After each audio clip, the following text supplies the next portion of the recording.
अमरीकी doctor Lawrence brown अमली तौर पर एक एथियस्ट थे। ये वो लोग होते हैं जो खुदा के वजूद के बिल्कुल इनकारी होते हैं, और अगर कहा जाए कि ये लोग किसी मजहब के पैरोकार होते भी हैं तो वो साइंस है। किसी भी बात को उस वक्त तक मानते नहीं हैं जब तक साइंस उसकी गवाही ना दे दे। 1990 तक डॉक्टर लॉरेंस ब्राउन इसी तरह जिंदगी गुजार रहे थे कि फिर एक ऐसा दिन तलू हुआ कि जिसने उनकी मुकम्मल जिंदगी बदल डाली। डॉक्टर के यहाँ एक बच्ची की विलादत हुई और उसकी पैदाइशी तौर पर दिल की एक शरेयान बंद थी। बहसियत डॉक्टर लॉरेंस ब्राउन ये जानते थे कि इस बच्ची के बचने के इम्कानात इंतहाई कम हैं। चुनाचे बिला अख्तियार उनके दिल से आवाज निकली, ऐ खुदा अगर तू कहीं मौजूद है तो इस मसले का हल निकाल, मैं उसके बाद तेरी राह तलाश करूंगा। एक एथियस्ट डॉक्टर लॉरेंस ब्राउन के दुआ मांगने के बाद अल्लाह ताला ने उन्हें ऐसा क्या मौजा दिखाया कि वो फौरी तौर पर मुसलमान हो गए, और उसके बाद उनकी जिंदगी के हालात किस कदर मुश्किल रहे। ये इंस्पिरेशनल स्टोरी आज के हम सब के सेशन में आप तक पहुंचाएंगे, लेकिन आगे बढ़ने से पहले रेड बटन पर क्लिक करके और बेल आइकॉन को प्रेस करके हमारे सब्सक्राइबर जरूर बनिए, ताकि ऐसी इंफॉर्मेटिव वीडियोस आपको रोजाना की बुनियाद पर मिलती रहें।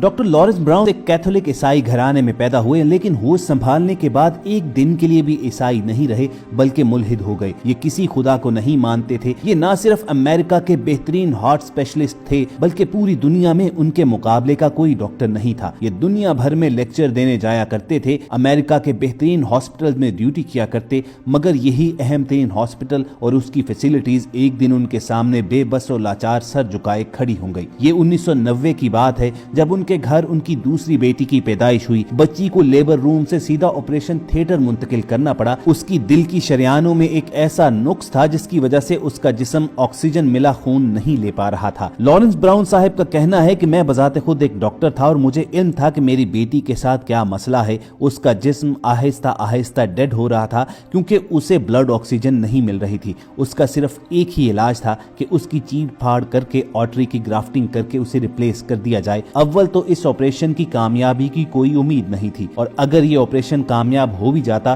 तो साल या 2 साल के बाद फिर ग्राफ्टिंग करनी पड़ती, और उसमें भी कोई उम्मीद नहीं थी कि अगली मर्तबा भी वो ग्राफ्टिंग कामयाब होती है या नहीं। और हर बार अगर ऑपरेशन कामयाब हो भी जाता तो शायद मेरी बेटी ज्यादा से ज्यादा 6 या 7 साल जी पाती। उस वक्त उसकी जो हालत थी उसमें मैं बतौर एक बाप चीर फाड़ नहीं कर सकता था। इसलिए एक इंतहाई काबिल डॉक्टर की सरबराही में एक टीम तश्कील दी गई और मैं ऑपरेशन थिएटर के साथ मुल्हिका प्रेयर रूम में चला गया। ये कमरा हर मजहब के मानने वालों के लिए बनाया गया था, इसीलिए इसे किसी मखसूस मजहब से जुड़ी निशानियों से पाक रखा गया था, ताकि ऑपरेशन के दौरान यहाँ लोग अपने अपने अकीदे के मुताबिक दुआ मांग सके, यहाँ तक कि उनका मरीज ऑपरेशन थिएटर से वार्ड या कमरे में मुंतकिल कर दिया जाता। इससे कबल डॉक्टर लॉरेंस ब्राउन के लिए कमरा कुछ नहीं था, लेकिन जब आज उनकी अपनी जान पर बन गई तो ये कमरा उनके लिए भी एक मजहबी अहमियत अख्तियार कर गया। डॉक्टर लॉरेंस कहते हैं कि मैंने आज तक जो भी ख्वाहिश की थी उसे हर कीमत पर हासिल किया था, लेकिन आज मुझे कुदरत ने बेबस कर दिया था। ना तो साइंसी आलात कुछ कर सकते थे,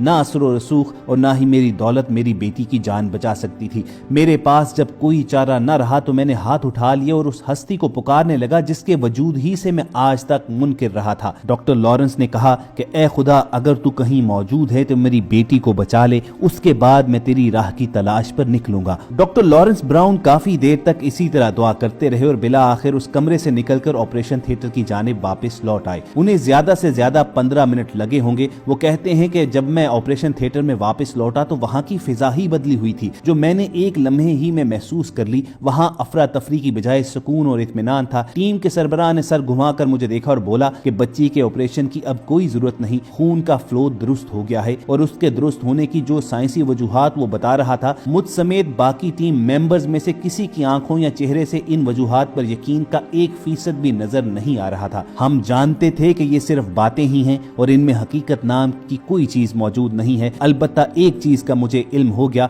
कि मैंने जो डील अल्लाह से की थी वो मंजूर कर ली गई है, और ये खराबी भी उसी खालिक ने फौरी तौर पर दुरुस्त कर दी है। अब बारी थी उस डील के दूसरे हिस्से को मुकम्मल करने की, यानी मैं अल्लाह की तलाश में निकलता। चुनाचे मैंने तमाम मज़ाहिब की किताबों का मुतालिया शुरू कर दिया। होते होते मैं कुरान के मुताले तक पहुंचा और मेरे दिलो दिमाग के दरीचे खुलते بڑھتے چلے گئے اور 1994 میں بالآخر میں نے اسلام قبول کر لیا۔ لیکن ڈاکٹر لارنس براؤن یہ نہیں جانتے تھے کہ اللہ کی راہ کوئی آسان راہ نہیں ہے۔ ان کا اصل امتحان ان کے اسلام قبول کرنے کے بعد شروع ہوا۔ ڈاکٹر براؤن جب مسلمان ہوئے تو 1 سال کے اندر نہ صرف ان کی بیوی ان سے علیحدہ ہو گئی بلکہ بچوں کی کسٹڈی بھی ان کی بیوی کے پاس چلی گئی۔ وہ بیٹی جو ڈاکٹر صاحب کی تبدیلی مذہب کی پہلی اور بنیادی وجہ بنی، وہ بھی اپنی والدہ کے پاس رہ گئی۔ ڈاکٹر براؤن کی بیوی نے عدالت میں طلاق کا کیس دائر کر دیا، چنانچہ عدالت نے طلاق کا حکم جاری کیا۔ یہ حکم صرف یہاں تک نہیں رہا بلکہ عدالت نے ڈاکٹر براؤن کو حکم دیا کہ وہ اپنے بچوں اور بیوی سے کم از کم 100 میٹر دور رہیں۔ عدالت کا خیال تھا کہ ڈاکٹر اب ایک پریکٹسنگ مسلم ہے اور اس کے بچوں کا اس سے دور رہنا بے حد ضروری ہے۔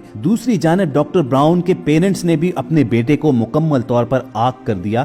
والدین نے خط لکھ کر یہ تک کہہ دیا کہ وہ انہیں ملنے اور فون کرنے کی کوشش نہ کرے، وہ ان کے لیے مر چکا ہے۔ ڈاکٹر براؤن کو صرف اپنی فیملی لائف ہی میں مسائل کا سامنا نہیں کرنا پڑا بلکہ اسلام قبول کرنے کے بعد ان کی سوشل اور پریکٹیکل لائف تباہ ہو کر رہ گئی۔ ان کو امریکن ایئر فورس کے ساتھ کام کرتے 12 برس ہو چکے تھے، لیکن مسلمان ہونے کے بعد ان کو یہ لگا کہ یہ نوکری ان کے نئے مذہب کے ساتھ نہیں چل سکتی، چنانچہ ڈاکٹر لارنس براؤن کو اپنی نوکری بھی چھوڑنا پڑی۔ قصہ یہی پر ختم نہیں ہوتا بلکہ ان کے وہ دوست جو ان کے ساتھ گھومنا پھرنا پسند کیا کرتے تھے وہ بھی ڈاکٹر صاحب سے دور رہنے اور اجتناب برتنے لگے۔ مسئلہ یہ تھا کہ ڈاکٹر صاحب اسلام قبول کرنے سے پہلے پینے پلانے کے عادی تو تھے، لیکن اب پینا پلانا تو دور، وہ ایسی جگہوں پر جاتے بھی نہیں تھے، لہٰذا ڈاکٹر صاحب کی کمپنی میں کون اٹھنا بیٹھنا پسند کرتا۔ مسلمان ہونے کے بعد ڈاکٹر لارنس براؤن آزادانہ طور پر خواتین کے ساتھ میل جول سے اجتناب کرنے لگے۔ وہ غیر محرم خواتین سے ہاتھ تک ملانا چھوڑ گئے اور یہ باتیں انہیں مزید تنہا کرتی گئیں اور ان کی میڈیکل پریکٹس بھی اس سے متاثر ہونے لگی۔ ڈاکٹر صاحب کے پاس سب کچھ تھا مگر جب وہ مسلمان ہو گئے تو سب کچھ ایک ایک کر کے چھنتا چلا گیا۔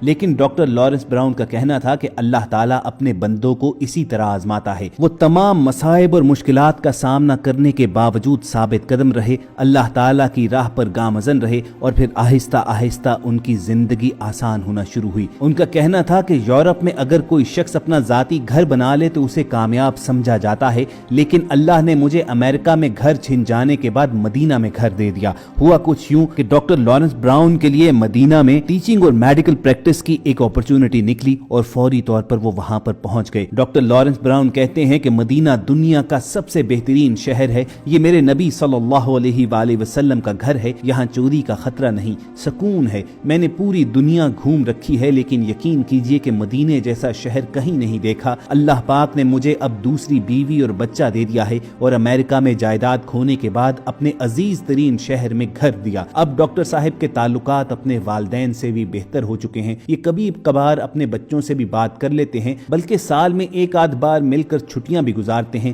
زندگی اب نارمل اور پرسکون ہو چکی ہے۔ ڈاکٹر لارنس براؤن اب مدینہ میں رہائش رکھنے کے ساتھ ساتھ پیس ٹی وی پر لیکچرز بھی دیا کرتے ہیں۔ ان کی 2 مشہور ترین بکس گاڈڈ اور مس گاڈڈ ہیں۔ قبول اسلام کے بعد ابتدائی طور پر ان کا گھر، بیوی، بچے، والدین اور دوست یار چھن گئے، لیکن اب اس کے صلے میں انہیں امریکہ سے لے کر کینیا تک، مصر سے لے کر سعودیہ اور پاکستان تک لوگ جانتے ہیں، پیار کرتے ہیں، اور اس کی صرف اور صرف ایک وجہ ہے کہ وہ اسلام کے نمائندے ہیں، اللہ تعالیٰ کی بات کرتے ہیں، اس کے پیارے رسول صلی اللہ علیہ وآلہ وسلم کی جانب لوگوں کو بلاتے ہیں۔ خواتین و حضرات، ڈاکٹر لارنس براؤن کی انسپریشنل سٹوری آپ کے ساتھ شیئر کرنے کا محض ایک ہی مقصد تھا کہ جان لیجئے کہ اللہ تعالیٰ کی راہ پر چلنا کبھی آسان نہیں ہوتا، لیکن اللہ جن کو اپنے کاموں کے لیے منتخب کرتا ہے وہی پھر اس کی زندگی بھی بناتا ہے۔ اللہ پاک سب کو سکون کی نعمت عطا فرمائے اور ہدایت کے راستوں پر چلنے کی توفیق دے۔ اگر آپ کے